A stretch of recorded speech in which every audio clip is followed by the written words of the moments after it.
Welcome to AEW Unrestricted, the official podcast of All Elite Wrestling. I am Aubrey Edwards with my best friend, Will Washington.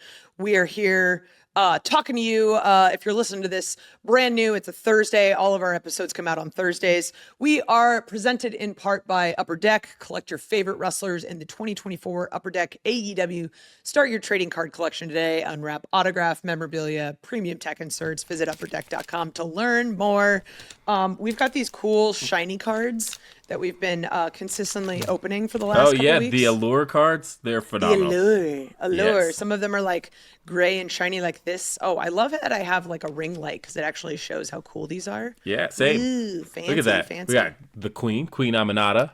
Queen Aminata, who's been killing it on TV recently. Boo, boo, boo, boo, boo. Who else you got? Who else you got? Well, speaking of people killing people on TV, we got Marina Shafir. Oh my God, what a terrifying human being, right? Yeah. I won't give away the secret that she's one of the nicest people on the planet. But I mean, I'm not going to say it, but I will say it. She actually makes the most delicious bread. I don't know if you knew that, but yes.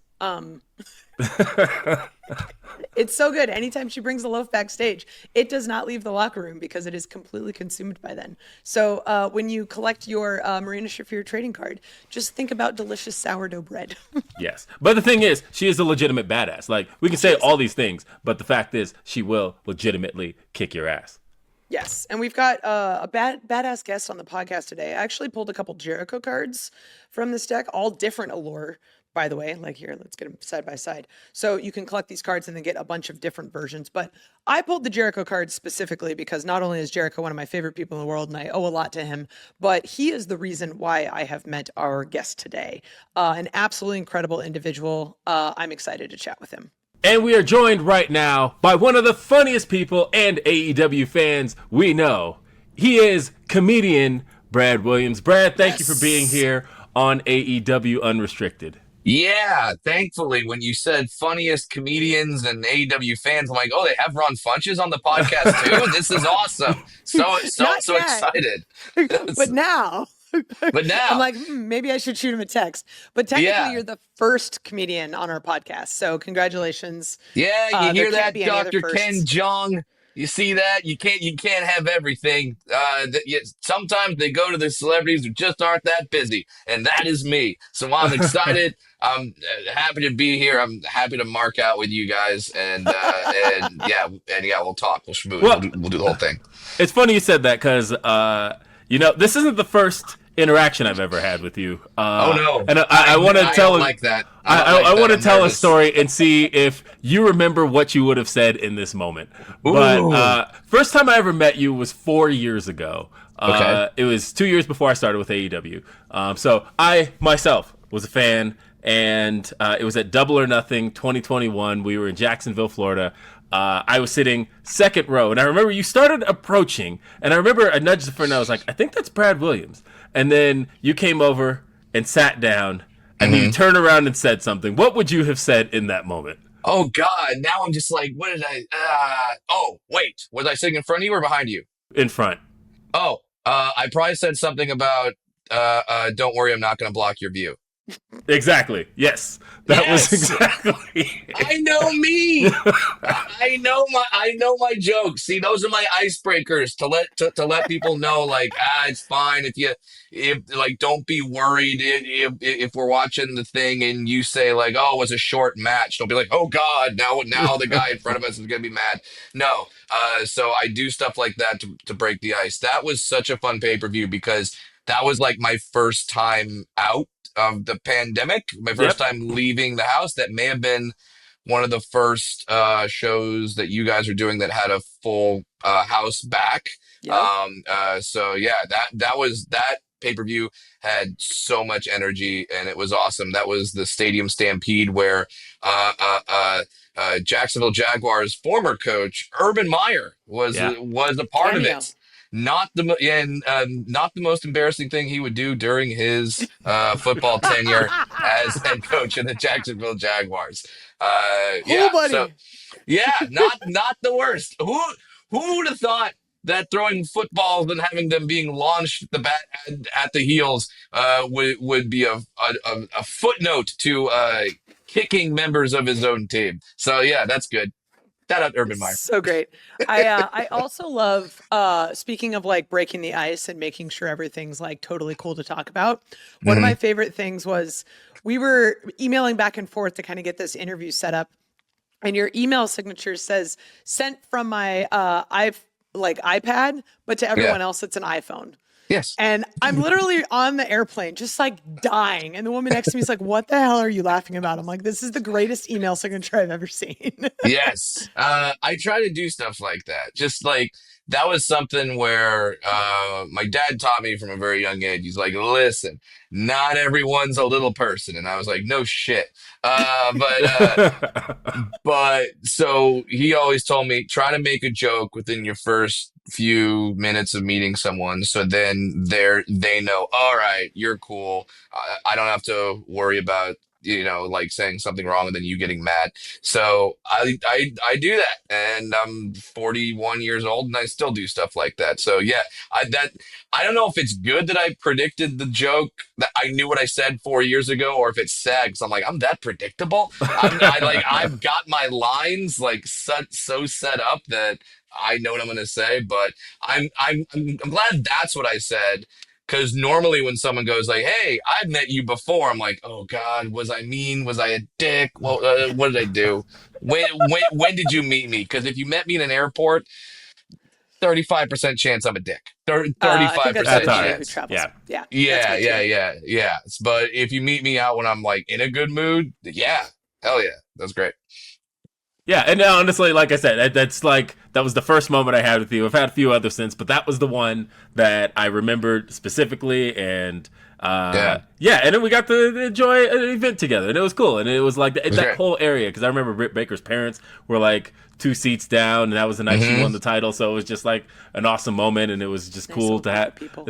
Everybody was just like hugging, high fiving, because it was like, look, we're out and we're getting to enjoy pro wrestling again.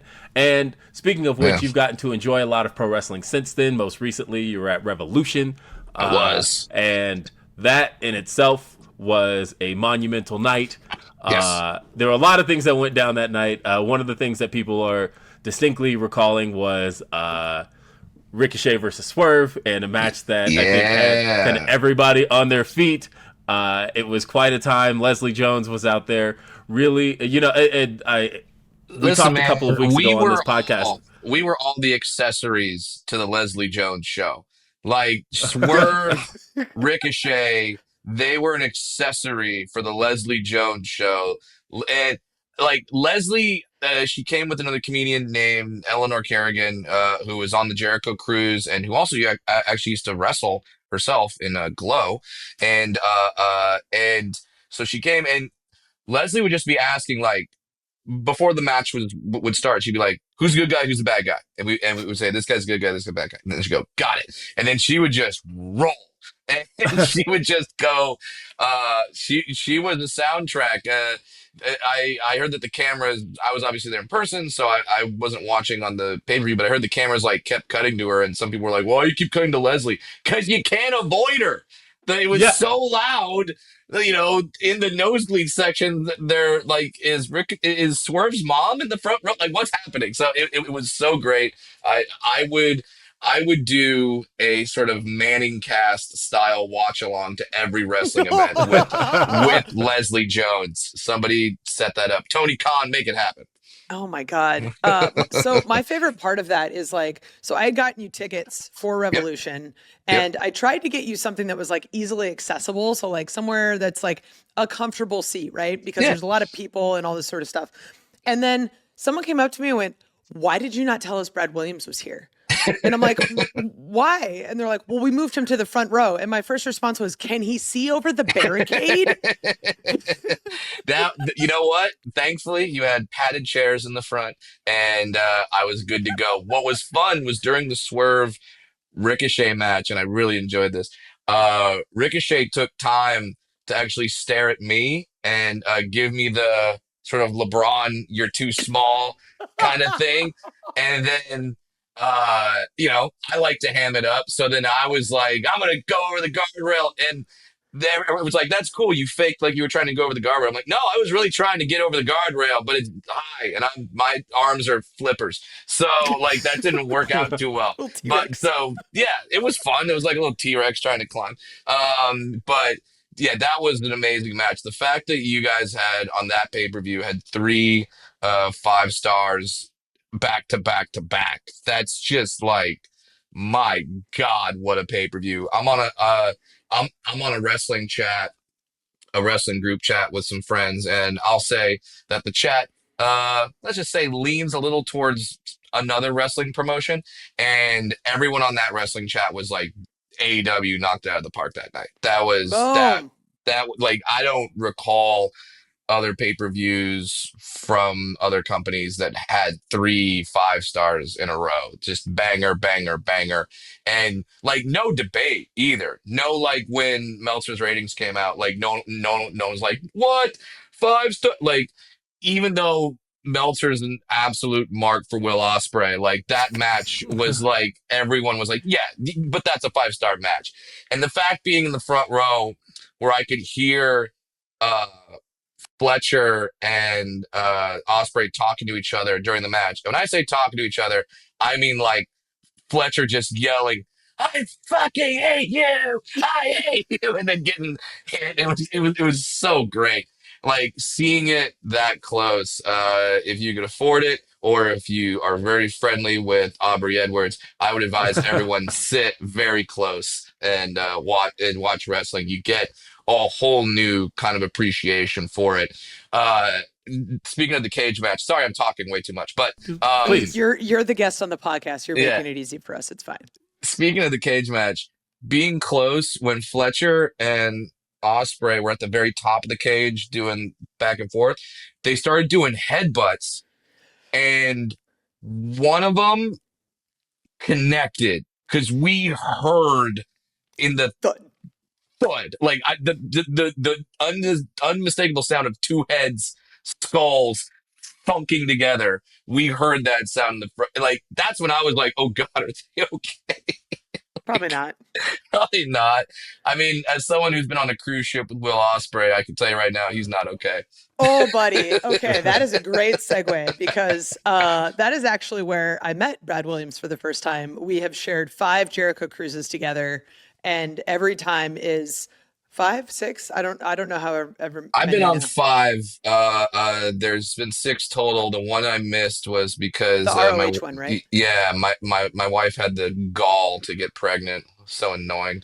And She got pregnant. Okay, you had nothing to do with that. I'm hoping I had something to do with it. If not, I gotta have a conversation. And my daughter's a dwarf, so if I really had nothing to do with it, my wife has a very specific kink that I don't know about. I thought it was because of my charming personality.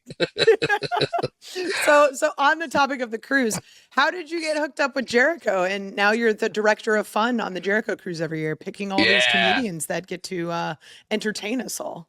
So here's a cool story. So I did a show at the Tampa Improv, and there I do a meet and greet after every show, and even now that I'm at doing theaters, I still do the meet and greet after every show. So if you come to one of my shows and if you want to meet me, it'll happen. Can I don't know. confirm. Can Yeah. confirm. So I'm doing a show at the Tampa Improv, and this a woman comes up to me and says, "Oh my God, that was great. I had so much fun, and it's so nice to see nice entertainers. My husband is also in entertainment," and I'm sitting there going, "Cool," because when people say my husband or my son is in entertainment, I'm like, "Cool, they were a best boy grip for a local music video. Awesome." That's what it usually is. But then I kind of felt obligated to be like, "Oh, who's your husband? What does he do?" And she goes, "Oh, he wrestles. His name is Chris Jericho."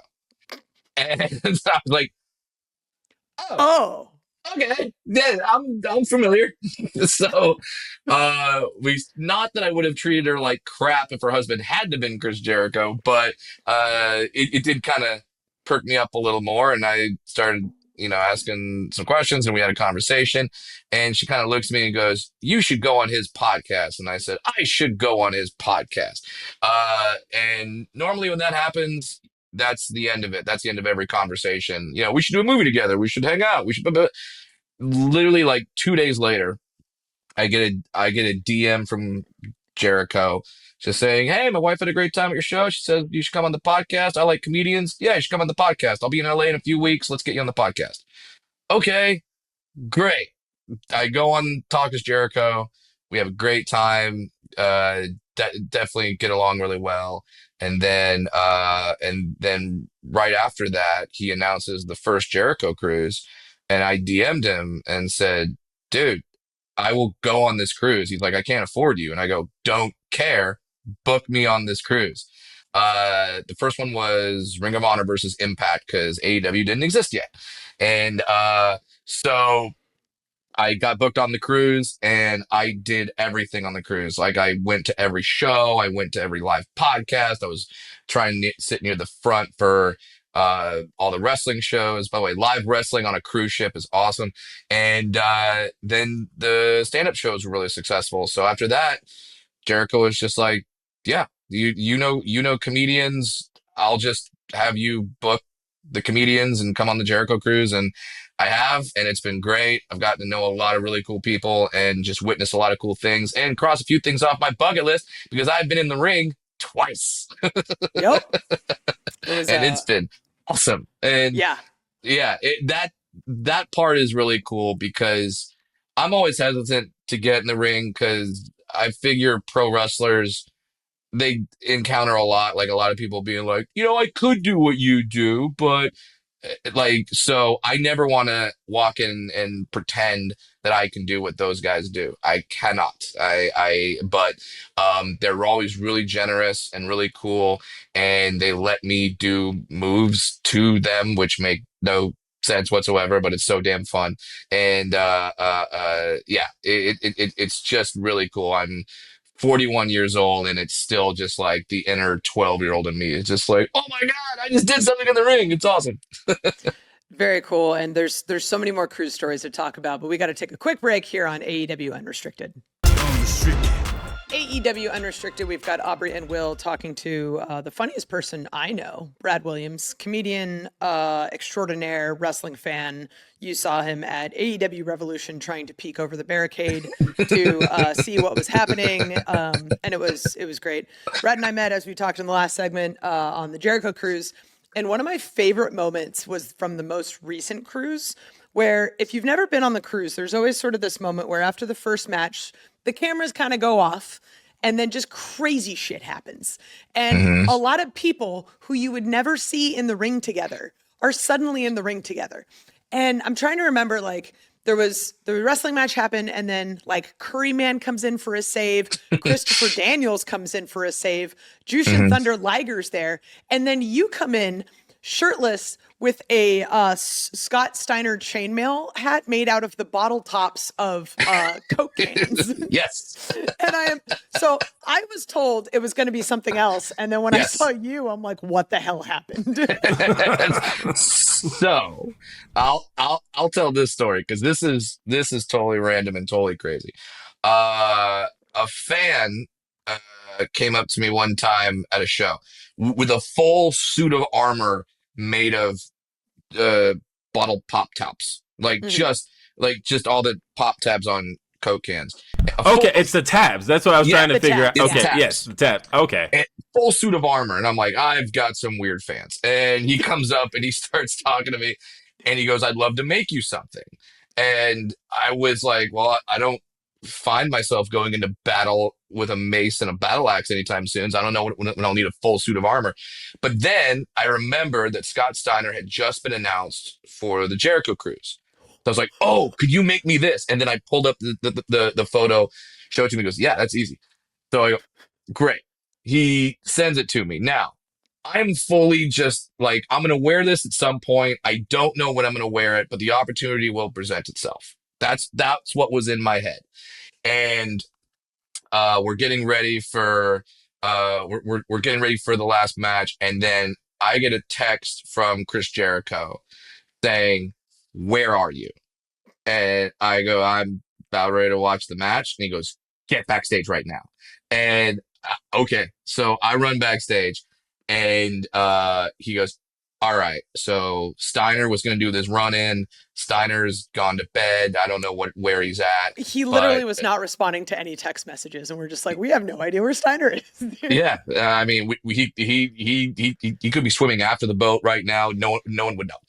Uh, so he goes, "Can you do the run in?" I go, "Sure." And Chris is just planning on me being me doing a run in, and I look at him. I go, "I have Scott Steiner chainmail in my backpack right now," and he goes, "How would you have that in your backpack right now?"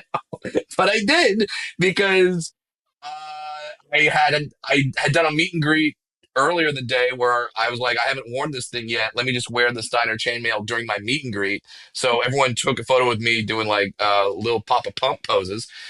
Say that 5 times fast. And then so I put on the Steiner chainmail. Everyone, all the guys in the back just start going nuts, and they're like, "This is great."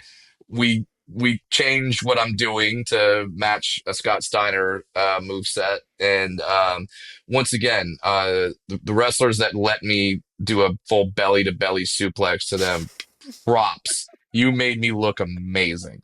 So good. Thank you. But yeah, I got to run out and be little Papa Pump and clear the ring and do a what's up headbutt, and it was just and then take a freaking chop. Who chopped me? What's his name? Was it Um, Liger? Was it Curryman? Was it? no, it was the model tag team. Oh, it was Mansoor or Mansoor? Mason. Yes, but yeah. So he gave me and good dude. I know you guys hear this all the time, Aubrey, but these guys are so good at what they do. They're Hmm. so good at what they do because I saw the clip of the hit. He hits me. He hits me. Felt nothing. It was What? awesome. It was awesome. I felt nothing, but it looked like it was so. They're so good at what they do. So like yeah, and then sell the thing, roll out of the ring. But it was just so cool that everyone on the Jericho Cruise is down to clown. Everyone is down for whatever. There are literally some wrestlers in the back having conversations of like, how can we have a match but have nobody take a bump?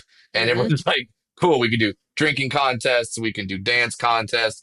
Will Ospreay can come out and flip his Crocs into sport mode, and have the whole crowd like start chanting sport mode. It's crazy. So everyone's down to have fun, and you see clips like this kind of go re-viral of like house shows and where the wrestlers can kind of let a little more loose because you don't have so many TV restrictions. And that's what it is for the Jericho Cruise. Everyone is just trying to have the most fun, not get hurt, but still have a lot of fun. It's definitely a like house show vibe. And I remember going up Yeah. to CD because we were talking about doing a Falls Count Anywhere match. And I'm like, why don't we do a Falls Count Somewhere match? And he's like, what kind of horse shit are you talking about? A I go, false hear count me out. And I somewhere. explain it. And he's like, this is dumb. Okay, I'm on board. And we just start doing it. Now, please remind me, Aubrey, was that like the falls count in the ring? But no, it was like It's like a outside hot the and ring. cold falls count match where Yeah. Right. like Like I you have walked to. around with a microphone. I was the only one who knew where the fall was, and it's Nyla and Thunder Rosa wrestling, and they like go towards the stage and they're pinning. It's like, how about here? And I'm like, not there. What?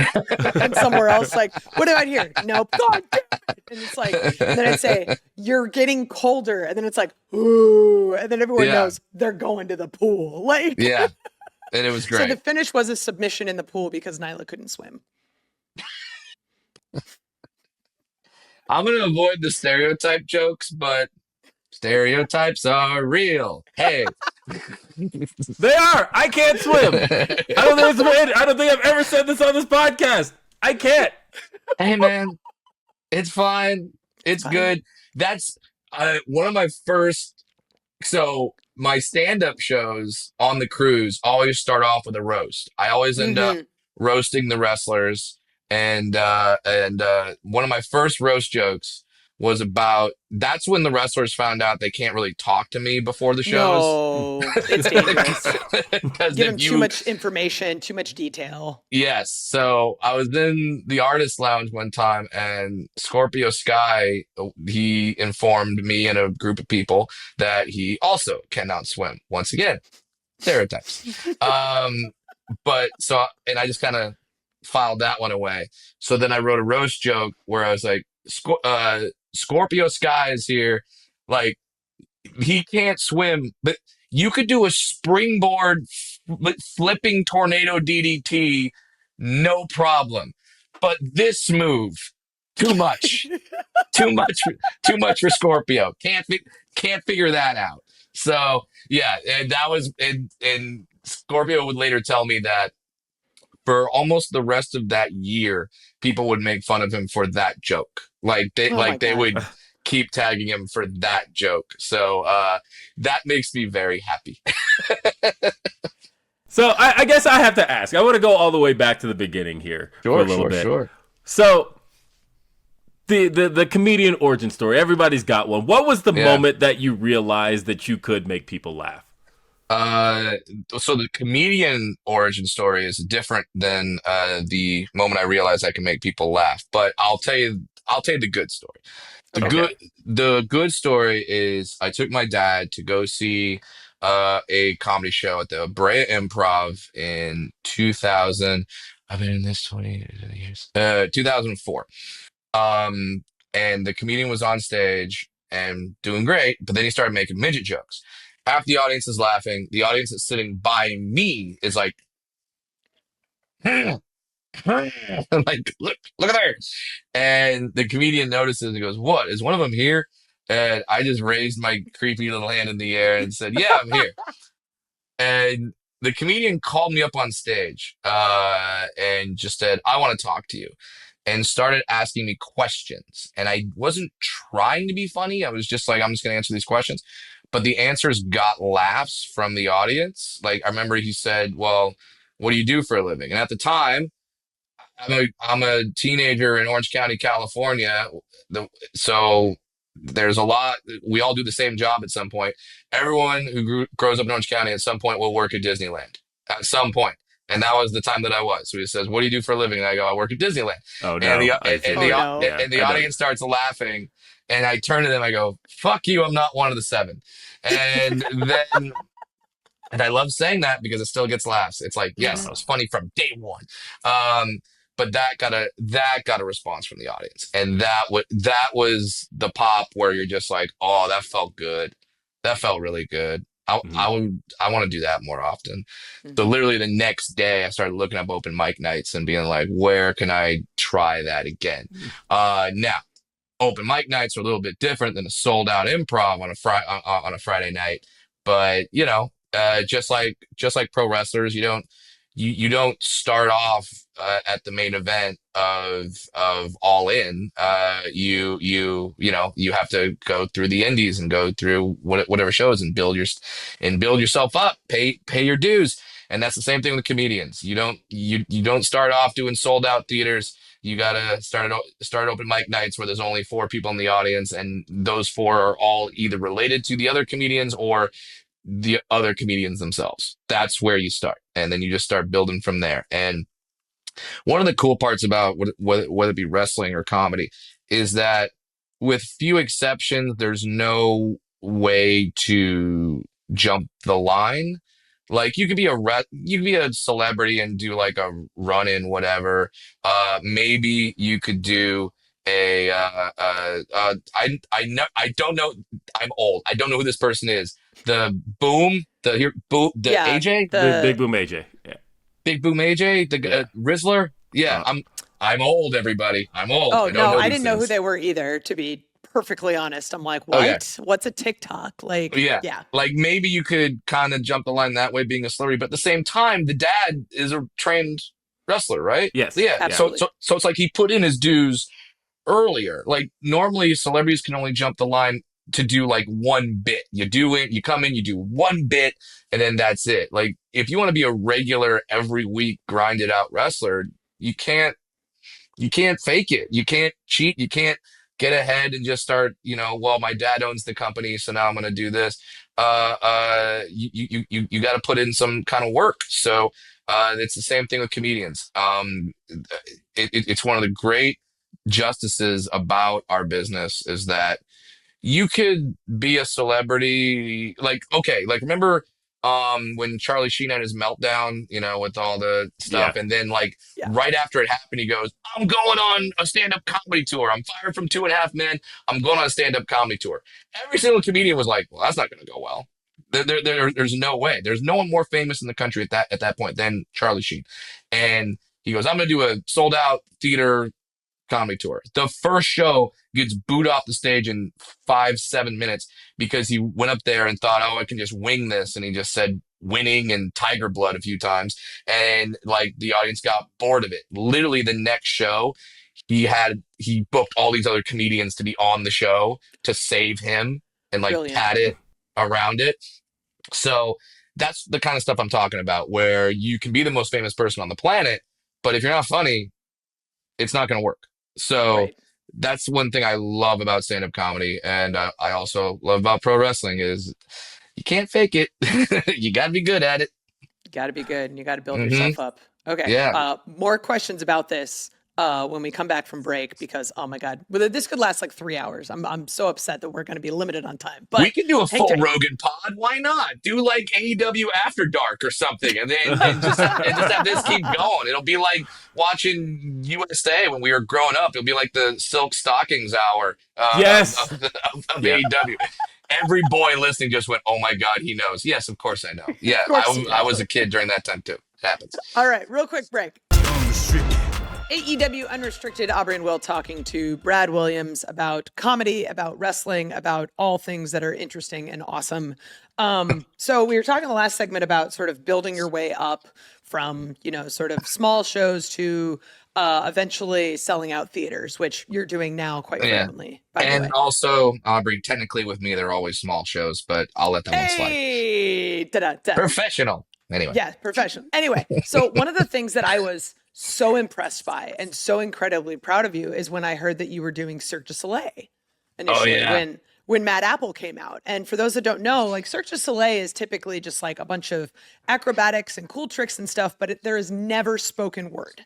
And that is Yes. always common. That's like the set Cirque one du of the Soleil, themes. like right. It's one of the themes. It's like you're there to watch a visually interesting experience, but you're not there to listen to people talk. And then Yes. all of a sudden you're saying like, oh, I'm in Cirque du Soleil. I'm like, okay, did he, what kind of phone call did he take? Because I'm like, Man, your legs are not as long as some of those people. How Correct. does this work? correct. It was very interesting taking that phone call. I remember my agent just being like, Cirque du Soleil wants to talk to you. And I was like, they know I can't do that shit, right? Like, I don't know that. So, but it's a show that I'm currently not on the show. I was there for about 3 or 4 months and then I moved on, but the show is still running. It's called Mad Apple. It's at the New York Hotel. And they said, we want you to launch it because we want like a known comedian to launch it. And then we'll kind of give it to other comedians as it goes. And so I was like, what am I doing? They're just like, just be stand up. And so that's what I did. I was doing stand up. Despite the fact that it was Cirque du Soleil, I wasn't being fired out of a cannon going, wee wee. Like, that's not what I was doing. But it was fun. It was so much fun because normally stand up is such like a lonely kind of thing. It's just you on stage. But for that, I had a whole cast to be with me. And normally I follow another comedian in Cirque du Soleil. I followed 2 guys that juggle each other with their feet. So that's new. And also I enjoyed the challenge of performing for people that weren't there to see stand up. I go on stage at a club or one of my shows, people know what they're getting and they kind of want that. It's like the difference between like a casual wrestling fan and then the hardcore wrestling fan, where when you bring out thumbtacks, they're like, yeah, like you can't do thumbtacks for some basic fans. You can't do the Moxley bat spot. Oh For God. like, were you in the ring for that, Aubrey? No, I was sitting there in the back watching it going, oh no, someone's going to have to pull this out. And then I look at Paul Turner and went, he's about to do the Lord's work. That's so great. But so I got to go out to an audience that wasn't ready for me, and I had to like adjust. So I couldn't go full my style. I had to like kind of be a little softer for them, but it was great. It was so much fun. It was a blast to do, and you also kind of figure out how much people um don't want to speak in public, or really fear speaking in public, because one night, before one of the shows, or oh, sorry, during one of the shows, the light board malfunctions, and has to be completely reset. Now when that happens, it takes about 15 minutes to reset the light board. It Wow. has to like charge up, cues have to be redone, and so when it malfunctioned, the stage goes dark. The audience is there, and they say, "I'm sorry, we're having technical difficulties. We'll be back when we can." And the stage is dark, and I run to the side of the stage going, the fuck are we doing? And he's like, the stage is dark. We can't do anything. I go, do the microphones still work? They're like, well, yeah, the microphones still work. I go, give me a microphone. Let me go. So they hand me a microphone. They turn it on, and I just start doing stand up, and I do like 15 minutes. I have more jokes than the ones I already did in the show. So I talk to them and keep the show going, and they give me a sign saying we're ready to go back, and then I get the crowd fired up and they're ready for more Cirque du Soleil, and it was great. But then I walk to the back, and the acrobats are all like standing on the side of the stage. There's one in particular. He's a Russian hand balancer. Aubrey, you saw the show. So Hmm. the guy that was at the very end on top of like the Empire State Building, who's like Hmm. balancing on his hands, and he's ripped to all hell. He's a Oh, yeah. perfect male specimen. Um, and that's coming from someone who's backstage, and you witness a lot of ripped, I see a lot dudes. of beautiful people every day. Yeah, that guy was something else. Oh, yeah. So I come off stage, and he's just staring at me, and he just looks at me and goes, I have no idea how you do what you do. And this is a guy who balances on little blocks 50 feet in the air. Like if I do a line and it doesn't work, all right, I got another line. Like if he messes up, he's dead. So but that's how much people don't want to speak in public, or are afraid of speaking in public. And it was nice to like share that skill with a bunch of acrobats, and then also be witness to their skills, which are absolutely phenomenal. So if when people go to Vegas, or if a Cirque show comes to your town, I would go see it. It's always a spectacle. Man, I was just really thinking about the respect of the craft of the idea of easing people into comedy, easing people who aren't there for comedy. Yeah. And so how do you craft essentially a joke for somebody that's not necessarily there to laugh, but you can eventually get them there? You don't start off with being like, what's the difference between cum and a shit? Like you don't start off with that. You don't, I think you eventually got there, though. you got there, whatever, but you just you just do basic stuff. You introduce yourself, you kind of do some lighter humor that's not so X-rated. We do the same thing when we go on like a TV set where we're doing a Tonight Show spot or something like that. But one thing that comedy, and this will be another Cirque story, that why comedians and wrestlers kind of get along so well. There's a lot of reasons why we do. It's very similar lifestyles. It's a lot of road life. It's a lot of travel. It's a lot, live performing. But then the other thing is the mentality of the show must go on. Wrestlers have this mentality, comedians have this mentality. The show must go on no matter what happens. I've had fights break out in my audience where I continue the show. I've had a lady got accidentally set on fire one time. That happened during my show. I'll explain how she accidentally got set on fire. It wasn't. Okay. This wasn't a Mick Foley spot. This was a woman laughed. She threw her head back, and her hair landed in a Oh, that's candle. way worse. That's way worse. And she had a lot of product in her hair, and it was just like whoa, like if you ever saw the episode of The Simpsons where they have the flaming mow and Yeah. just fireballs would go off randomly, that's what it was in the middle of the Cleveland This Improv. is It was like just some Michael Jackson shit. yeah, Like, just Yeah. boom, just went up, and I decided to be like, well, a fireball just happened in the middle of my show, but you have to keep going. So along those lines, when I'm doing the Cirque du Soleil show, I did like 2 spots. One in the beginning where I just do straight stand up, and one where I go on after something called the Wheel of Death. mhm. And this is a thing that looks like a hamster wheel that is like on a gyroscope. It's like going around in a circle, and there's a human being inside the hamster wheel, and then on top of the hamster wheel, and jumping off the hamster wheel, and like doing amazing things. And I go on after that to do a couple of more jokes, and then introduce one more act. So I'm ready. I'm on the side of the stage, and I'm watching my guy. His name is Jose, and he's on the Wheel of Death. And he does this spot where he's supposed to grab the side of the wheel and then use its momentum to flip himself from the ground to on top of the wheel. And he does it, but he slips, and the wheel flings Jose in the air. And there are pads around, but it flinged him far enough to where it was too far for the pads, and Jose hits the ground. Oh Now, no. this happens, and there's 1,200 people in the theater. We actually, it's kind of similar to you guys, Aubrey, where there's a sign that it gets thrown up that means shit's real. Yep. And that sign gets thrown up. People come out. They help Jose off the stage.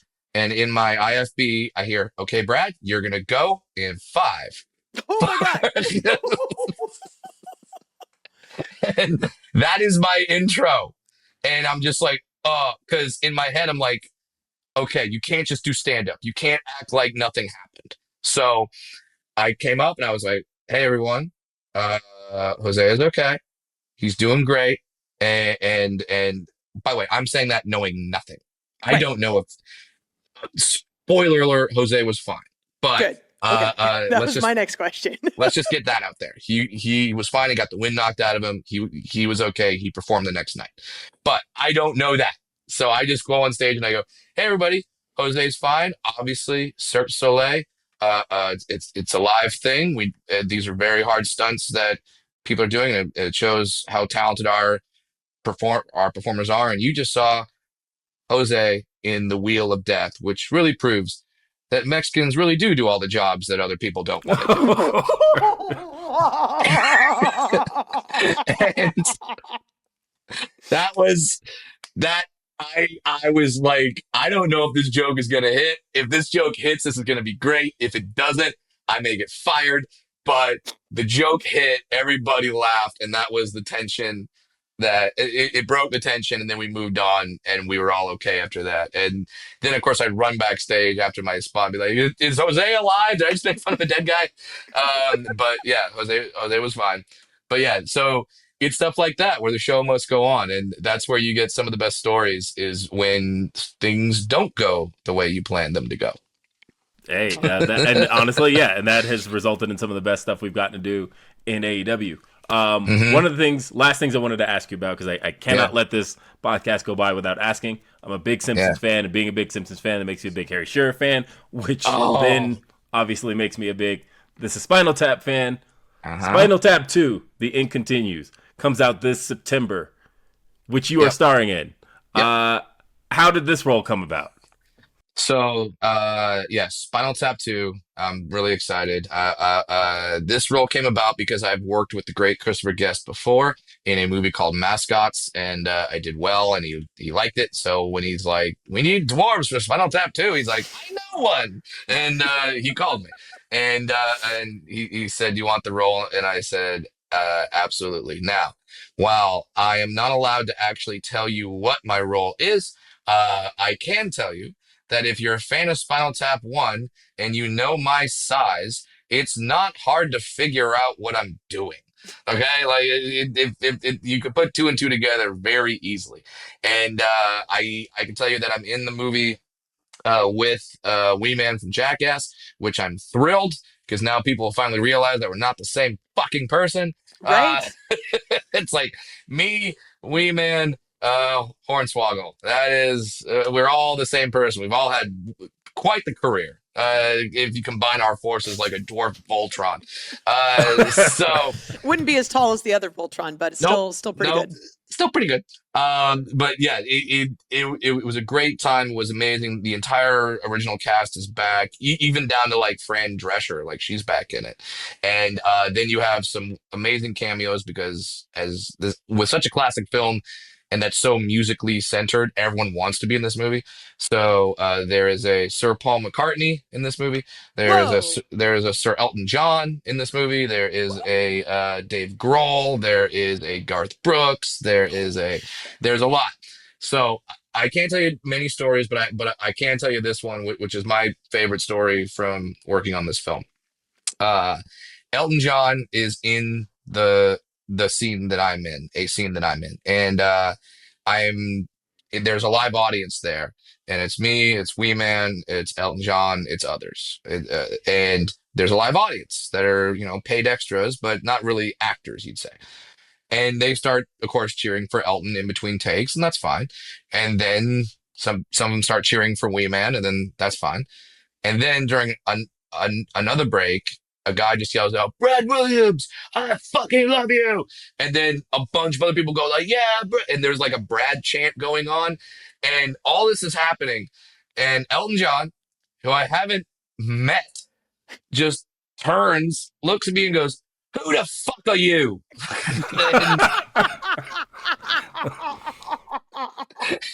And so now I gotta be like, Sir Elton, I'm a comedian. I'm a professional idiot.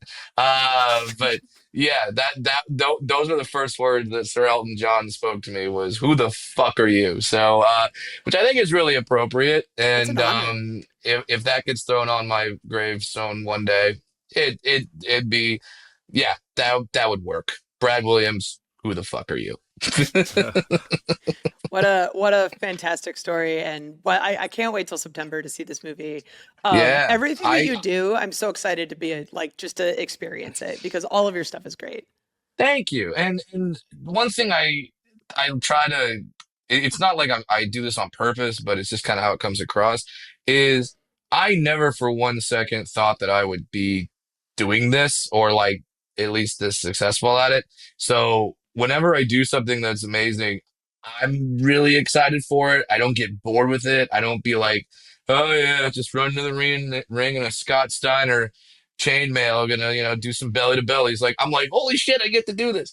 Like I don't frame too many photos, but the last two photos from the Jericho Cruise where it's everyone in the end, like I'm there with the Dudleys, I'm there with Thunder Elijah, like all these guys. It's crazy. Ultimate Dragon, like it's amazing. So well, no matter what I do, I'm really excited for it. And I think that really takes on the fan's voice because if a fan did something like that, they'd be stoked about it. And I'm like, I can't hide it. I can't. They're like, act like you've been there before. I've never been here before.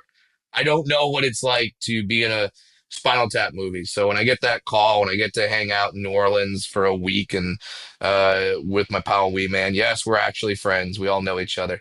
Is there like a Me, meeting? yeah. It's me, Wee Man, and it's Swoggle, and Dinklage never shows up. You son of a bitch. He's banned. Banned from the meetings, I tell you, Dinklage. It's all because of that Snow White thing. That's all another rant I can go on. Anyway, Oh, brother. but yeah, but it is nice to do that kind of stuff. And whenever that stuff happens, I'm genuinely thrilled. Whenever I get a text from Aubrey and I get to go on this podcast, I'm like, this is awesome. Like, I'm not looking at it like, I gotta go on a wrestling podcast and talk about one of my favorite things to people who are passionate about it. This sucks. Like, no, it's amazing. It's really great. I would, for people that want to be a comedian, it's a hard road, but it's freaking worth it if you do it. Much like wrestling, it's a hard road. It's a big barrier to entry, but if you can get past it and you start getting to work with really cool people, you'll do some really amazing things and have some really great stories to tell. God, I Hell love it. yeah. Brad, thank you for being here. Don't forget, you can check out Brad Williams' Comedy Tour 2025 happening now with dates scheduled through the end of the year, New Year's Eve 2025 show in Jacksonville, Florida, which brings this thing full circle because it's the place that you and I met. You can get tickets at bradwilliamscomedy.com. Brad, thank you for being here. Thank you for being on the show. Yeah, guys, literally anytime. If Dr. Ken Jeong cancels, if Ron Funches cancels, if Young Gravy cancels, because he was also at the show that day, and someone had to tell me who he was. I was like, "Who's this guy?" And they're like, "It's Young Gravy." I'm like, "What's a Young Gravy?"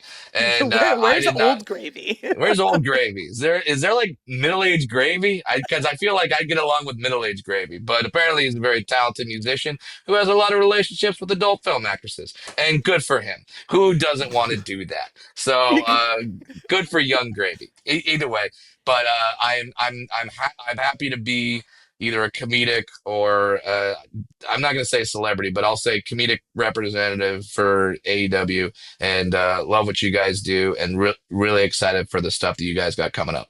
I think if we hold a vote backstage for a comedic representative, Brad Williams would definitely get like far and away all of the votes. You hear that, Funches? You hear that, Funches? I gotta text Funches and get on here now so we can have just like a competition. Aubrey is a ref. She's an official judge. What she says goes, and she says that I am the official comedian of AEW. So you hear that, Funches? Yeah, you've done a Canadian destroyer in a match. Doesn't matter. I've done a belly-to-belly, a frog splash, and Lance Archer's damn near killed me multiple times. So that's what I've got. Ha! Funches. I love it. Brad, thank you for being here. This was an amazing episode. And don't forget that AEW Unrestricted is sponsored in part by Upper Deck. Collect your favorite wrestlers in 2024 Upper Deck AEW and start your trading card collection today. Unwrap autograph memorabilia and premium tech inserts. Visit upperdeck.com to learn more. You can listen to and follow this podcast, AEW Unrestricted, at Apple Podcasts, Spotify, or wherever you get your podcasts. And check out the video episodes on our YouTube channel at AEW Unrestricted. Hit that subscribe button so you never miss an episode. And are you an AEW insider? Get early access to ticket presale, special merchandise offers, and more straight to your inbox. Sign up today at AEWTix.com. And don't forget, AEW Dynamite on TBS Wednesday nights at 8 p.m. and streaming in the highest of quality on Max. And AEW Collision live every Saturday on TNT and also streaming on Max. ROH streams every Thursday on Honor Club. I'm Will Washington. She is Aubrey Edwards. We'll see you next time. Have a great night. Peace.